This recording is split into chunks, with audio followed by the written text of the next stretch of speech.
My talk is going to be really an overview of what I see as issues of race and racism and health in Canada. I'm not an HIV researcher, so this will sort of be a more global perspective, and I hope that by the end we sort of bring it home to this context, conflicts. Anyways, so what I sort of noted is that there seems to be three narratives that seem ever present in Canada in the health communities.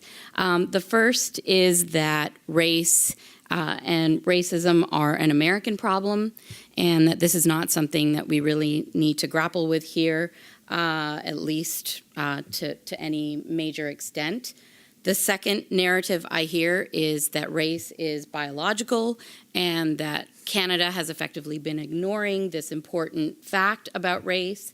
And the third is that racism is an injustice, and this is something that we should address by eliminating unconscious biases that we have. I wanted to start by just doing a sort of quick overview of what we know about the relationship between race and health in general. So this is one of many sources of data I could show you that kind of give a picture of what race is and what race isn't. So what we know from ample literature, ample genetics literature, and so on, is that race is not biological. This is a graph that depicts the birth weight distributions of three groups in the state of Illinois. These are babies born to moms who were white Americans, longtime residents of America, Black Americans, longtime residents of America, likely descendants of slaves. And the third group was Black Americans whose the moms were actually born somewhere in Africa and immigrated in their lifetime and gave birth in the United States. And the two distributions that most closely overlap are the distributions of white American moms and Black immigrant moms. The distribution that is shifted to the left is the distribution of longtime American resident Black moms. So the two Black distributions are not the most similar. So data like this starts to show us that what we think of as a biological construct is anything but. Rather, race is a social category. It is a category that we use in order to stratify people in terms of resources, in terms of power, and ultimately this leads to differences in social experiences across a range, and unfortunately, too many to mention, spheres of life. We see it in policing, we see it in education, we see it in the labor market, the marriage market, on and on and on. There is almost nowhere we can look where we don't see differences by racial groups in social experiences. And there is a sort of schematic done by Bruce McEwen and his colleagues that is a nice way to understand how it is that this social construct, these social experiences manifest biologically. So the general idea is that the brain experiences stresses from its environment. And those are, there's no pointer, is there? The sort of top row is the experiences that you could register as stressors. And then that stress is biologically manifested in different ways. It can be manifested directly in our physiology, which is why we see things like higher rates of hypertension amongst Blacks compared to whites in both countries, I'll add, the US and Canada.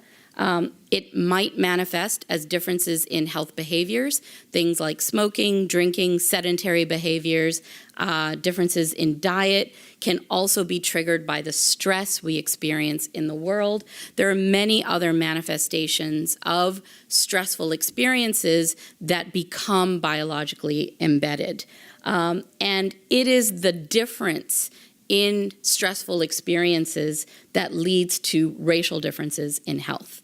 So it is not a difference in fundamental biology.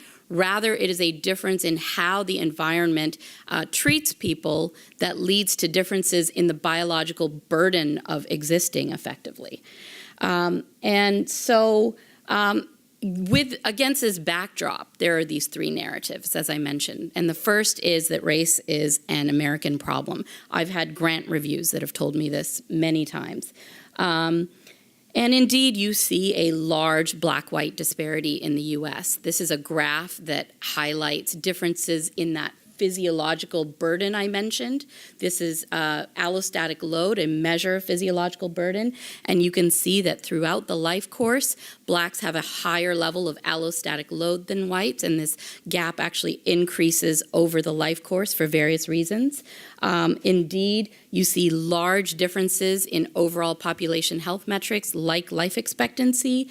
This is a graph that depicts large disparities both amongst women and amongst men between blacks and whites in the US. We've been doing some work to try to look at how different social experiences of the world are that can become biologically embedded in Canada. And we used the Canadian Community Health Survey, which had done a module on discrimination, to look at racial differences in experiences of what David Williams has termed everyday discrimination. And with him and others, we did a paper on this which demonstrated across a range of different types of experiences, like whether you routinely experience less courtesy or respect, whether you experience poorer service, whether you are treated as not smart, and whether you are feared by others. Blacks outpace whites and outpace every other racial group, followed by Indigenous people in Canada. So we see this systematic difference in experiences of discrimination, which leads us to believe that that model of stress accumulating in the body from social experiences is indeed not just an American phenomenon. We have looked at black-white differences in health status across a range of health outcomes in Canada, and it is absolutely true that the disparities are not quite as large in Canada as the US, at least that's what we're finding so far, but it is not the case that they're non-existent. And you can see from this graph, which has Canada in red and the US in blue, that for hypertension, self-rated health, and obesity, you see a black disadvantage, though a more mitigated one than the disadvantage you see in the US.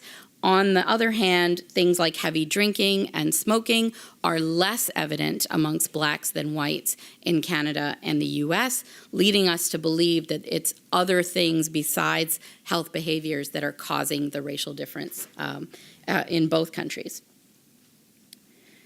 We've done some work in the past on immigrant-related health inequalities. This is probably a little hard to see, but the punchline is that we stratified our analyses of immigrant, non-immigrant disparities by crude racial categories, white and non-white, because we didn't have sample to do anything more. And amongst whites, you see far fewer disparities. So it's not entirely clear to me, at least yet, that what we think of as immigrant-based disparities are not intimately tied to racial disparities. So the second narrative that I see as very prevalent is that race is biological, and we've just kind of been ignoring that in Canada. We've done this really bad job of not acknowledging genetic differences between racial groups. You see a lot of papers coming out that are suggesting that we should have different thresholds, cutoffs, clinical benchmarks for different race ethnic groups. This is a paper on what the thresholds should be for gestational age amongst newborns of East Asian and South Asian ancestry. They did a study and they said, look, if you look at the curves for East Asians and South Asians, those who are above the 3rd and 10th centile in their own racial group actually were below those thresholds on the Canada-wide measures. And they go on to say that the data suggests infants born to parents of East Asian and South Asian ancestry may be of lower birth weight than white European descendants. And they say sort of The curves that we use in Canada are based on a small sample of 300 infants of white European ancestry, and we shouldn't do that anymore. The idea is, my God, we've been so racist, we've ignored the genetic differences between racial groups. The problem is these are not genetic groups. So what you're calling East Asian and South Asian is not a genetically identifiable group. So the reasons they have lower birth weight are less likely to be about their genes and more likely to be about a whole host of other social differences. So this sort of paradigm that here we are being benevolent by including people in our genetic categorizations, I think is really quite disturbing. This is a study where they said, diabetes in suburban Toronto is high due to ethnic background, lack of walkability. In other words, juxtaposing ethnicity with a social exposure. And there's just simply no good evidence that these are genetic groups. So you don't need a social epidemiologist like me to tell you this. The population geneticists will tell you this. There's no real basis to it, and we keep doing this over and over again. We're doing it for BMI as well. In fact, I think this paper won a CIHR Paper of the Year type award as well. It's very prevalent, and it's very difficult to fight because it seems so intuitive to people to think of these categories as biologically essential. So the third narrative I hear most frequently is that racism is an injustice and that we should be working to eliminate it by addressing unconscious biases that we have. In fact, the presentation that I'm giving is sort of under the guise of dealing with this issue of bias. Just a quick sort of overview, the implicit bias literature, the unconscious bias literature sort of says that these are attitudes or stereotypes that affect our understandings and our actions and our decisions largely in an unconscious manner, that this is sort of activated involuntarily without our being aware or being able to control it. Biases are different from things that individuals know and act upon. They are sort of unconscious somehow, sort of something that subconscious that we cannot really control. They reside in our subconscious. They cause us to have feelings and attitudes about other people based on characteristics such as race and ethnicity, and they sort of develop over a lifetime. So we have these attitudes that develop over a lifetime. This is a very popular way in which we are framing racism, particularly in the healthcare system these days, but also in businesses and other arenas. We think of this as a very powerful way to address racism, that we should sort of find ways to target implicit biases, and the idea is, as far as I can tell, it's not enough to say we're not racist, it's happening, so let's target our sort of unconscious attitudes. And what the literature is also starting to show is that it doesn't work very well. So many studies are suggesting, in fact, bias training is not a good way to approach racism. My contention today is that this is because racism is not born of implicit bias. And I turn your attention to a very well-known recent example, which is the 2016 presidential election in the United States. This is data from exit polls, which showed that 57% of whites voted for Trump, whereas the vast majority of minority groups voted against Trump. And this is not only a Republican, and I don't need to remind you, but one who had extremely vitriolic racist rhetoric, was not implicit by any stretch of anyone's imagination. This was incredibly explicit. This is someone who also had very misogynistic rhetoric, and a very misogynistic history. And yet, the majority of white women voted for Donald Trump. And I think what the social science literature is teaching us is that this is because there is an actual benefit to identifying with your whiteness. That this is not about an implicit process, that we don't sort of know that we have these attitudes, and if we just kind of tap what we don't know, we'll be okay. This is deliberate and beneficial to make sure that the group in power that you belong to actually stays in power and maintains its resources. And so this kind of data make it difficult to ignore that sort of sensibility.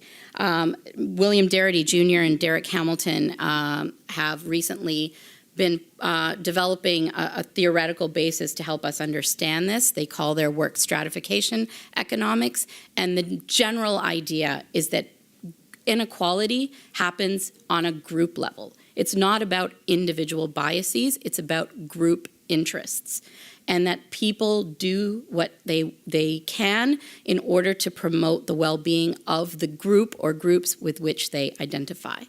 And so you get racism because it's actually a very functional way for the group in power to keep its power. Lots of social, psychological, and political science literature is echoing these sentiments, both by survey work and experimental work, showing that, in fact, the major predictors of voting for Donald Trump were senses of racism, of white threat from higher immigration and so on. They were not, the major predictors were not economic insecurity. They really were about white insecurity. So you're starting to see this picture emerge that really calls into question whether this implicit bias orientation is the best way to think about racism. We often talk about the fact that racism is structural. I think that's not something that's very controversial in a group like this. We see lots of evidence of this right here at home. This is recent data about residential segregation by race and income. You can see that in low-income neighborhoods, blacks are overrepresented, whites are underrepresented, and the reverse is true as the neighborhood income level increases. We know that from experimental work that Asians are less likely to be called back for interviews even when they have Canadian education. So this is not just a story of not having Canadian education or experience. It's even true when you have a resume that looks like you were born and bred in Canada. And so my sense is that implicit bias is not a good framework to talk about racism, and that racism really can only be eliminated if you address the fact that there's an actual interest in maintaining power and resource differentials, and that people will pursue that at the group level, and that racism really can only be eliminated once those power and resource structures are dismantled. And I think importantly, that is about income and wealth, which seem to drive much of well-being. And I will leave it at that. Thank you.